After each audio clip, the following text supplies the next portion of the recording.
Hello, welcome to Mission Driven Monday. My name is Chantel Adams, and I'm here with Sarah Buchanan Sasson. She is the director of the Cooler Project, which is a really awesome organization that supports men and women in Rwanda who are growing coffee. And it started as something that Sarah wanted to do. I'll let her talk about this more, but I know when she talks about poverty, she's like, it's not a lack of resources, it's a lack of opportunity. And she really helped build that for that community. And I was really lucky to snag a conversation with her today because she's about to leave to go out of town again. So thank you, Sarah, for being here. Thank you so much for having me on. Yeah, well, it's fun. I've always admired your work because I know when we met, which was probably in maybe 2013. Yeah, 2013. Yeah, it was a long time ago. You were very young and you were starting this brand new thing. And I thought it was just so incredible. And you were learning how to build an organization and raise money and build a board of directors and do just a lot of things that people your age, even people my age, weren't really doing yet. Like, we just didn't have experience doing that or even have a lot of resources available to us. But during that time, we connected through an organization called Plywood People, which helps support people like us who are building organizations. And it was really helpful. And I got to know Sarah over the course of a couple of years. And then she just got really busy and she got really successful and she didn't follow people anymore. And so I haven't seen her in a while and I'm excited to catch up today. Yes, me too. It's crazy to think about like how even 2013, like how many gray hairs I have since then. Like how much has changed, how much we've grown, but it's been a crazy 6 years, but yeah. It's been a good, I know it has. It's been exciting to watch your company grow. So we're going to talk about what's your proudest accomplishment when you look back over, and your proudest accomplishment may not have happened in the last 6 years. It may have happened before then. But when you look back over the things that you've done in your young life, what are you the most proud of?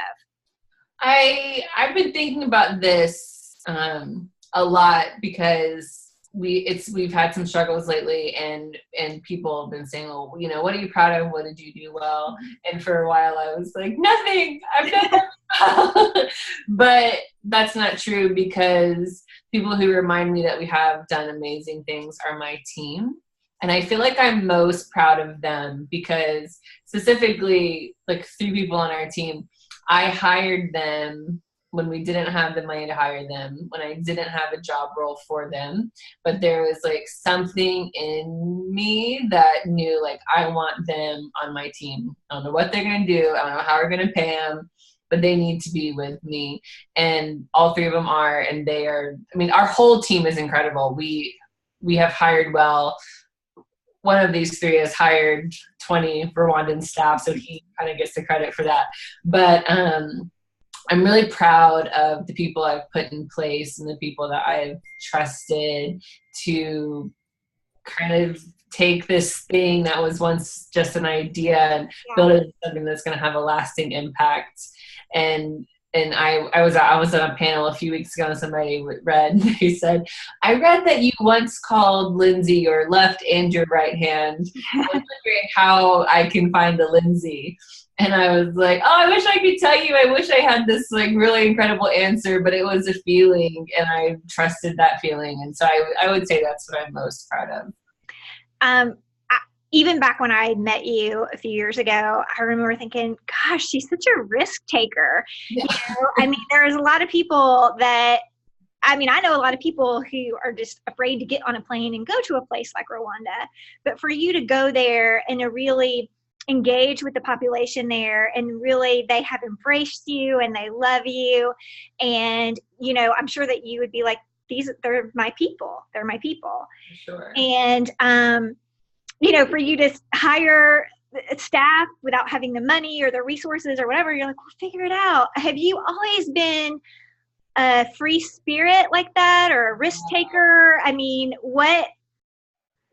No, not at all. I don't when I signed up to go to Africa for the first time, I went to Kenya, and actually like my 10-year Africa anniversary I actually leave for Rwanda on the same day that I went to Kenya for the very first time, exactly 10 years ago. And when I told my friends and family I was going to Kenya, they laughed at me. Like, that was a joke. They were like, you would never, I'm a rule follower. But somehow, like, and I think that's how, like, people often ask me why I do this and why, there's so many problems in the United States and all of this. And I'm always like, do you think this was my choice? Like, this has to be a God calling, because I would have never have chosen this. I would have never found myself in rural Rwanda working with coffee farmers.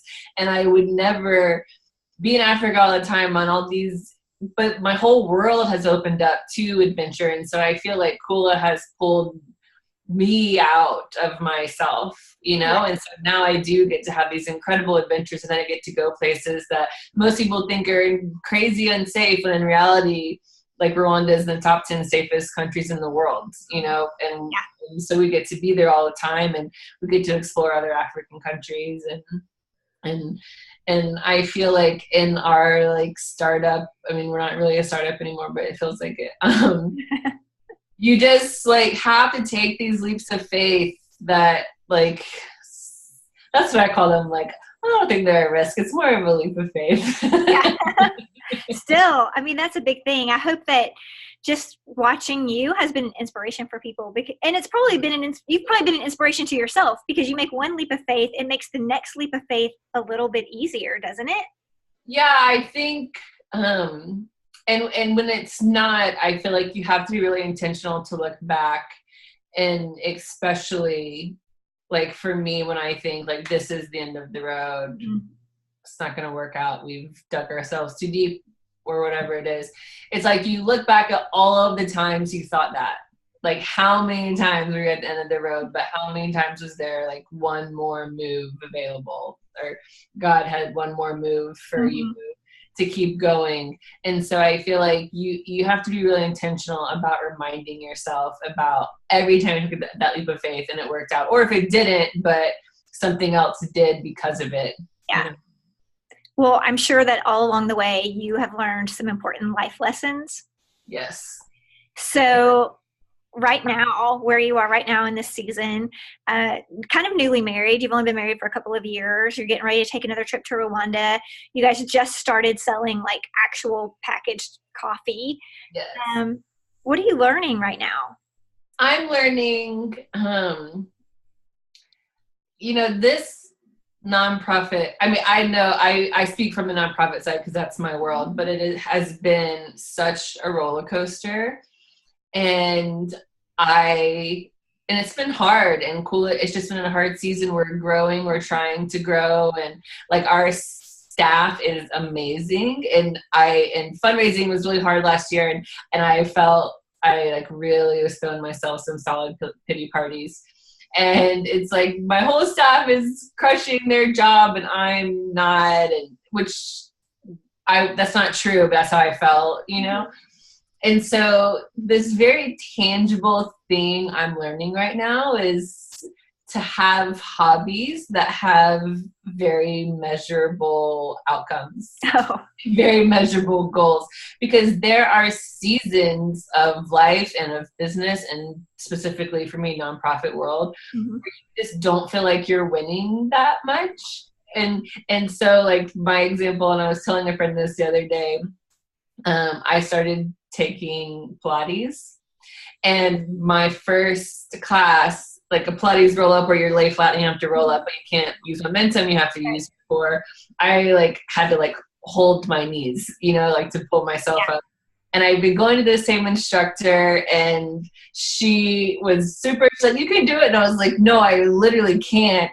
And so she kept working with me. And then after a really particularly hard week in February, when we had been going for this big grant that we found out we didn't get, and that next day I did my roll up in class, and my teacher got really excited, and I just sat on my mat and started crying, like, in the middle of class, with, like, all these people looking at me like, this person's crazy. And then afterwards I was like, I'm sorry about that. I was like, but I like feel like I accomplished something. Mm-hmm. And in a week and in a season of life when you feel like you aren't accomplishing things that you can't control, Mm-hmm. having that moment was like, oh, I did it. And that sounds so silly and like so ridiculous compared to all the problems in the world. But to face all these problems, you have to have momentum and you have to believe in yourself. And sometimes you're not going to get that from your job. And Yes. it just feels so hard. And so having things in your life where you like feel like you accomplished it. Because I'm telling you, I have looked back on that moment. That was about a month ago. I look back on that moment so many times since then. It's like, well, I did this. Like I am moving forward in life. Yeah. No, I think that that's awesome. You do have to have a place in your life where you feel like you're winning, especially I think when you have a lot of different roles. You know, for a lot of people that are maybe watching this video cast, you know, you have people who are moms, wives, CEOs, who are leading organizations, who are volunteering in some capacity, who may be homeschooling kids. I mean, there's all kinds of things. And sometimes you can feel like you're failing at all of those. Yeah. And so to find like the one thing where you're like, this is something I can work on and I think that I can be a winner, I can see how that would be really. Yeah. I mean, it's very much like, there's so many things you can't control. Like I don't have kids, but I can only imagine, you know, Mm-hmm. how helpless you must feel so often. And we work in another country in an industry that have been learning as I go, and we depend on other people's generosity to do this work. And so there's very little about my job I can control except for doing my best. And sometimes it's easy to feel like you're not. And so having something, whatever it is, that you can feel like you're moving forward, you have complete control over. It's like, it's my effort. Like if this is something I can learn how to do. And if I don't do it, then it's on me, not anybody else. Yeah. Well, there's so many things that you do well. One of the first things that kind of attracted me to Kula Project was honestly the beautiful photography that is in all of your just brochures and your literature on your website. You know, you may have felt like you were a startup or whatever, but everything that you were putting out in the world was so gorgeous and mesmerizing, and it just drew me in and wanted me to be a part of it. And then there were small things that you did. There's like, I mean, I'm not sitting here saying that I'm a big contributor to Kula Project. I haven't been in the past, but I have given a little bit here and there. And whenever I have even a little bit, you know, you've always sent a little personal note that was really meaningful. And I think that those are some of the things that have really made your organization stand out amongst other organizations that are all competing for dollars. Well, we, like with the notes, like we do that because we really want people to feel like they're a part of this. You know, we, in the photography, it was like pulling teeth to get me to do that very early on, but it's been one of the best decisions I've made. And our photographer now is one of my best friends. He he actually kind of planned our elopement and then photographed it. So it's really worked out for me. Yeah. But one of our core values is like to never show suffering. Mm-hmm. And we want, like, yeah, they've, you know, all of the fellows that we work with have either survived genocide or they've committed it and been forgiven in their communities. But when you meet them, the first thing they tell you isn't their genocide story or how poor they are or the challenges that they have or how sick they are or their struggles. They are so excited to meet you and offer you a Fanta or whatever they can offer you, they want to give you, and they welcome you into their home and they tell you their life story and their dreams and their kids. And so we wanted to show that. And it's like, well, it might be hard to relate to somebody as a coffee farmer in Rwanda because, well, you can't grow coffee in the continental U.S. So no one in the continental U.S. can relate to be a coffee farmer. You can relate to them as a person or a mom or a dad or a business owner, an entrepreneur, because their company just is a coffee farm, you know? And so we thought with photo, that could be a way to get people into our story and show like this joy and determination to move forward in life. And then also just Rwanda and how stunningly beautiful it is. Yes. The landscape, aside from the beautiful people, the land, it's, you know, all mountains and it's just stunning. And then the handnote, like we want people to feel a part of it. Like it's like you're just as much part of it as we are. Like we've all been invited by Rwanda to be in this story and to keep being there, and we'll keep being there so long as we keep being invited back. But we want people to know, like, we feel like what we're doing is a solvable problem, and there are so many things going on, especially right now, that it's just overwhelming, and we all feel helpless. And it's like, yeah, but this is something that we can do together for not a lot of money relative to other things. And so we want people to always just to maintain a connection. Yeah. Well, it comes through. It really does come through in everything that you do. So when you look towards the future, not just for Cooler Project or for the people of Rwanda, but when you look at the future, Sarah, what does your aspirational self looks like? What is the future like for you? I think specifically on Cooler right now, we're working on becoming more sustainable ourselves, selling more coffee, telling that story more.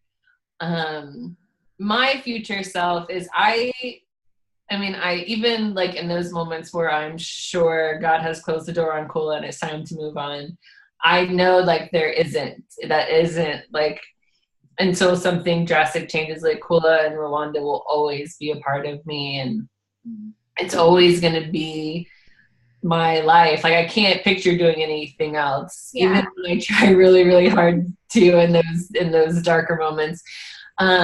But I would say my aspirational self would be somebody who remembers that more often. I feel like when you are in these struggles, it's super easy to get down on yourself, to like, there was a moment where I didn't think anybody else had problems other than us. So it's like, I'm going to get right to you right now because there's no possible way that your problems are worse than mine.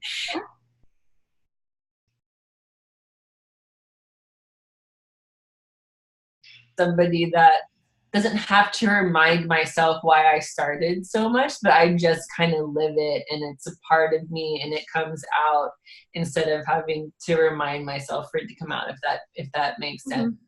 And also somebody that I want to celebrate wins. I feel like when you work in this world, so you feel like you can't take that long to celebrate because there's so many more people that need your work or your help. And that isn't conducive to a healthy leader or a healthy person. And so stopping and celebrating. So I want to be more celebratory and living more in the present or even the future, instead of like just zooming in on myself and my circumstance at that very moment. Knowing that it'll pass, it always passes. I always figure it out. So I feel like you can probably tell it's been a hard season, but it's been an amazing season of growth. And sometimes these, like a lot of times you make decisions because of where you are, and we wouldn't have got to where we are now or where we're going to on our way without having gone through these last several months. So always keeping that in mind, and just moving forward in a positive and healthy and excited way than in a like kicking and screaming way. Yeah, I know. Well, I think that's the interesting thing about the questions that I ask. Each question kind of touched on your past, present, and future, and they all really are so intertwined. I think sometimes it is hard to celebrate the future without recognizing where we are and also celebrating where we've come from. Right. Well, and I think what I love about these questions is that we could redo this interview in a week and my answers would probably be very, very different. Yeah, I know. I've thought about that before. Yeah. So I'm interviewing people. I'm like, I feel like I need to do these interviews again next year with the same. Yeah, like a follow-up. You should rewatch the answers and then they should. Oh my God, I can't believe I talked about Pilates on that. But but that it's just like where you are And that's even like my aspirational answer is like trying to like kind of see the bigger picture more, like heads up, not so heads down. Yeah. Yeah. It's good. It's good stuff, Sarah. Thank you for being with me today. Thank you. Thanks for having me. Thanks for helping us share a little bit of our story and our people. Yes, and I'll be posting links to the Kula Project as well as any other resources that you have that you want me to share.